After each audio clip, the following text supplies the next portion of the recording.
Let us all welcome the Philippines' phenomenal jukebox queen, the one and only Jessa Zaragoza. Kuha ang videong ito ilang sandali bago mag-perform ang OPM singer na si Jessa Zaragoza sa launching ng isa raw high-end jewelry brand nitong March 18. Pero laking gulat niya nang pagpasok niya sa venue, ang nasa audience, ang pamilya niya at mga kaibigan. Bago pa siya makakanta, kinuha sa kanya ang hawak niyang mikropono at tsaka siya sinuotan ng belo na terno sa suot niyang puting gown. At ang kanya raw dapat na makaka-duet, walang iba kundi ang mister niyang si Dingdong Avanzado.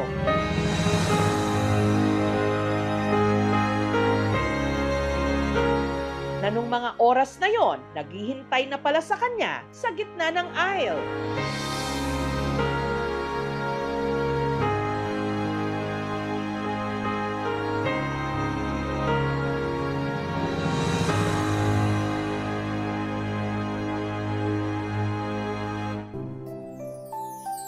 Ang dinaluhan niya kasing kunwari, launching, gimmick lang pala. Sorpresa ito sa kanya ng kanyang mister para sa kanilang renewal of vows sa kanilang silver o 25th wedding anniversary. Papunta po dito, nag-vocalize pa po ako. Dahil alam ko po kakanta po ako. Kami po dalawa. Pero gusto ko lang pasalamatan ka. Thank you for loving me. Thank you for choosing me to be your wife. Were you surprised? And just like that, we are 25 years. And by the amazing grace of God, we are still going strong. Our journey to forever is more alive than ever. Ang bagong mga kasal na ulit na sina Dingdong at Jessa nasa Amerika ngayon para sa kanilang tour. At sa kauna-unahang pagkakataon, ibabahagi nila rito sa KMJS ang panibagong milestone ng kanilang buhay mag-asawa.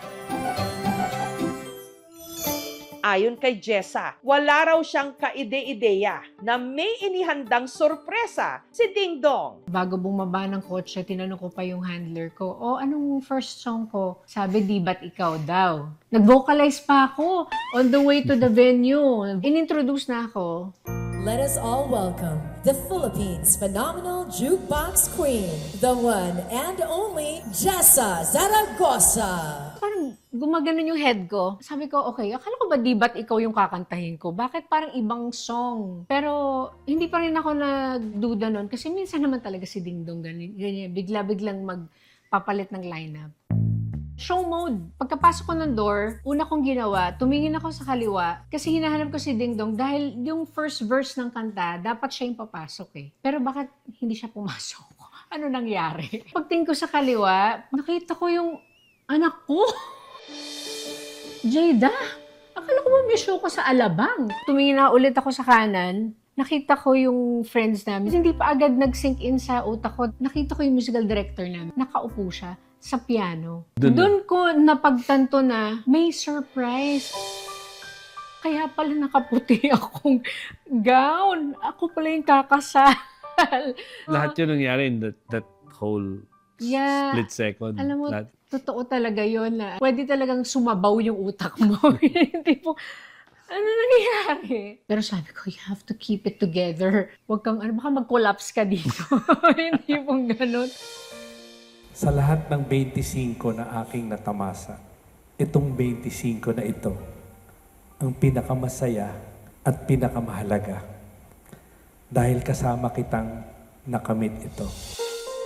Ang 25th wedding anniversary ni na Jessa at Dingdong, matagal na raw nilang napag-usapan. Sabi ko, I want to renew our vows or marry her again. Pero sabi ko sa kanya, di, wag na honey, gagastos pa tayo. Nagpapagawa tayo ng bahay. Reaching 25 years is a milestone talaga in any relationship, di ba? More so sa industriya namin. I felt like umabot ka ng 25 years, it is worth celebrating. I wanted to be really special because I wanted to show her that how much she means to me, that I value her for everything that she's done for me, for our family. To make it a surprise, gusto ko wala siyang kamuang-muang. Si Jada, ang una kong sinabihan, and then we met with an event planner. It has to be yung someone outside na may gumagalaw. Kasi kung ako, mabubuking at mabubuking tayo. Ang naisip na pakulo ni Ding Dong mag-set up ng isang kunwari product launch kung saan kukuning guest performers silang mag-asawa sa mismong araw ng kanilang silver wedding anniversary. Akala ko legit. O duman sa proseso talaga. As in, nag-usap kami kung anong rate, ang okay, ano yung mga restrictions. Akala ko trabaho talaga siya. Tsaka kasi, ang ganda ng talent fee. Siyempre, kailangan palabasin ko para umuo ka, no? Sabi ko pa nga nung nag-yes ako, Han, hulog ng langit. may pumasok na booking sa atin March 18 nga lang. Anniversary natin. Kinabukasan na lang tayo mag-celebrate. At para raw hindi magduda si Jessa, maging ang ibang detalye ng kunwari product launch, plinano ni Ding Dong. Usually kasi sa mga shows, ako nagbe-makeup sa sarili ko eh. Kami rin nagbibihis. Pero sabi nung handler ko, yung client daw ang magbabayad ng glam team ko. So syempre natuwa ako, parang hindi na ako gagastos, tsaka hindi na ako mag-aabala pa mag-makeup. Yung sa stylist, pinakita niya sa akin yung mga pegs daw na damit na gusto ng client. Ito, Miss Jessa, hindi ka masyadong nagsusuot ng ganito. Eh, kaya lang meron siya mga lace. Sabi ko, babe, ba't parang naman ako ikakasal niya? Yun yung gusto ng client. Kasi pag sinuotan nila ako ng jewelries, kitang-kita yung jewelry. Pumayag naman ako. Pati mga bisita, kinuntsaba raw niya. Pinadala namin yun ng invite ahead of time. Nakiusap kami na parang, shh, secret ito, huwag nyo sasabihin kay Jessa. Buti naman nag-cooperate lahat ng mga inimbita namin. Pero ilang araw bago ang kanilang anniversary, si Ding Dong nagka-problema. That was not the original venue. There was a last-minute switch. Originally, I was just planning mga 60 guests. Yung team ko na pumunta doon to do the final ocular. They realized parang hindi na to 16 people eh. Parang 130 were confirmed. Hindi tumutugma. Magkakaroon kami ng problema like parking. Pagdating nung car namin, baka makita ni Jessa, di sira yung surprise. We had to find another venue. And true enough, yung venue was the perfect venue for what was supposed to happen. Lahat yun, pinag-isipan ko at binigyan ko ng panahon, ng oras para ma-put together. And when you see it all unfolding, talagang ma-overwhelm ka talaga. Kaya lalo din ako naiyak nung na-realize ko na may surprise si Ding Dong. Kasi syempre artist din ako. Tsaka alam ko kung grabe sa attention to detail tong asawa ko, director, stylist, lahat. Tinutukan niya. Kaya nga nung nag-walk ako, nasabi ko, nag-abala ka pa, honey. You deserve every bit of that. And, you know, I'm happy to be doing that. Totoo naman. Pagtatagpo ng landas ni Ding Dong at Jessa, tila raw nakatadhana. Kahit kasi iisang industriya lang ang kanilang ginagalawan, magkaiba naman sila ng henerasyon. Mahigit 10 taon kasi ang agwat ng kanilang mga edad. Unang nag-meet kami ni Jessa, officially, was during yung isang show niya, yung Countdown to Millennium. Naging guest ako. We had to do a duet. I didn't even know I was going to be a guest. Hindi sinabi sa akin ng manager ko at that time. Noong una parang I got upset because I wasn't informed, no? But at the same time, you know, blessing in disguise yun. Kasi nga, na-meet ko nga si Jessa. That's how it started for us. We found out na, uy, ano pala kami? We have things in common and, you know, something that's worth getting to know na gusto ko i-pursue. We ended up talking for like 2 hours and, you know, we were hitting it off. Before we knew it, there was already something brewing. Romance was in the air. So, ipapamalengke ko siya. Dadaling ko ang mga labada niya sa laundry shop. Iva-vacuum ko ang kotse niya. Ako kasi, kahit bata pa ako, medyo may pagkaseryoso talaga ako sa buhay. Tsaka maaga din ako nagtrabaho. 11 years old pa lang ako, artista na ako. Nag-iintay din ako ng tamang tao para sa akin. Pinagpipray ko talaga yon. Tapos nung nakilala ko si Ding Dong, kanta to. honey, nung nakilala ko si Ding Dong, sobrang Gwapo niya. sobrang nabuhayan ako ng mundo. Nandugo. Kala ko sasabihin mo nandugo. Ang naka-attract sa akin, sa kanya, buong pagkatao niya. He's very articulate, masarap kausap, may sense kausap, matalino. Bukod sa ganda niya, gusto ko yung boses niya. Noong pa naman, and she knows this, I mean, I had a crush on her. I remember, Haba ng hair ko. haba talaga. Pero ang namumuo nila noong pag-iibigan na balot ng kontrobersya.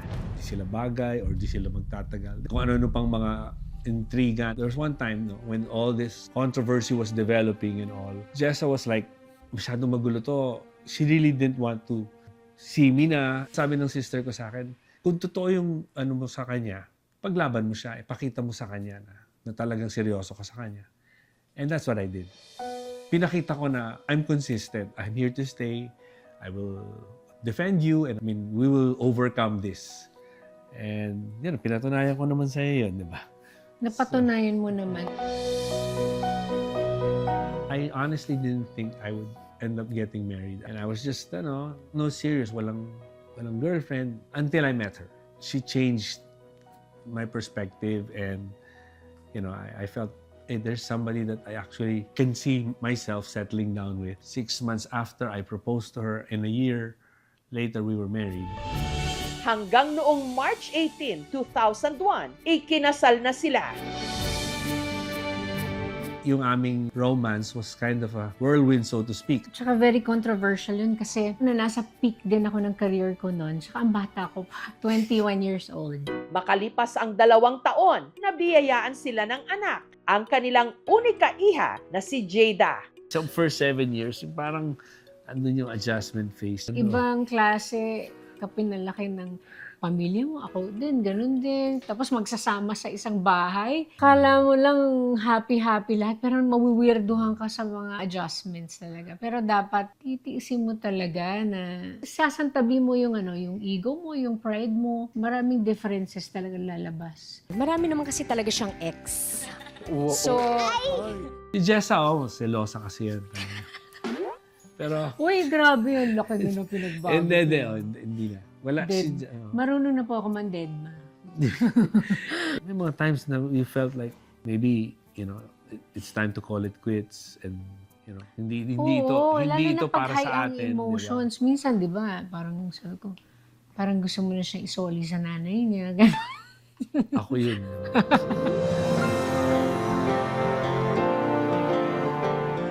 We're not perfect. Pag tinatanong, ano bang secret or anong formula? I guess it's constantly choosing each other day after day. Because, there will be good days, there will be bad days. As you journey together, you learn from the experience, you learn from one another. The love is there, definitely. But hindi nawala yung respeto. Kasi pag nawala na yung respeto, parang yung relationship nagka-crumble. And of course, the biggest foundation for us is having the Lord in our lives. And yun ang isang bagay na nakapagpatibay sa relationship namin. And having Jada as well. Sa mga tunay na nagmamahalan, kahit pa dumating ang maraming pagsubok, ang mga taon parang hangin lang na dumaraan. Umabot tayo ng 25 years na gusto pa rin natin ng isa't isa. Na kinikilig pa rin ako sa asawa ko. At saka nagagapuhan ka pa rin sa asawa mo. Yung gusto mo pa rin siya, na makikita mo siya araw-araw. Iniimbitahan po namin kayo sa nalalapit naming concert. Music is in our lives. Malaking bagay na we can perform together, we perform apart. It unifies us more. Allow me to quote an excerpt from one of your favorite songs. Now we're stronger than before. We've made it through. Sinasabi ng ibang mga kaibigan ko na, paano ba maging ganyan pag 25 years? Yung hindi mo tipong, pag nakita mo yung asawa mo, bakit buhay pa to? Tipong ganun, di ba?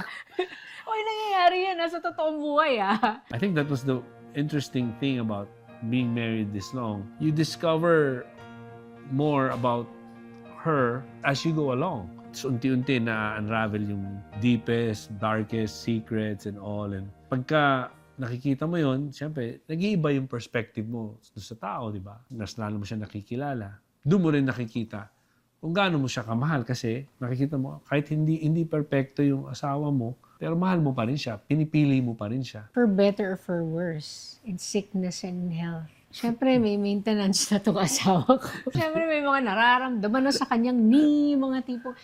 Ako, alam mo, ang love language ko, service. So ako, it's my joy taking care of Ding Dong and Jada. Ano talaga ako maserbisyo. So masaya ako kapag ganun, kapag napoprovide ko yun sa kanila. And sabi ko nga sa kanya, kung sakaling may magkasakit man sa amin, nandito ako syempre para alagaan siya. Ito yung isa sa picture namin, wedding namin ng 2001. Mga Parang- bata pa tayo dyan. Ba't parang ang laki ng ilong mo? Mas pogi ka nga ngayon, honey. Oo. Oo, talaga.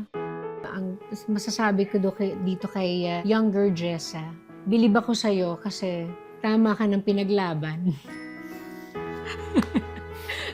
Tama na pinaglaban mo. Kasi may may guidance ng Panginoon naman yung desisyon na yun. Ang galing din ang pinili mo. Everything else just fell into place. Thank you for choosing me to be your wife. Di ba lagi kitang binibiro? Ikaw yung melatonin ko. Kasi pag nakakasama na kita sa bahay, nakakalma ako dahil alam ko nandyan ka to take care of me and protect me.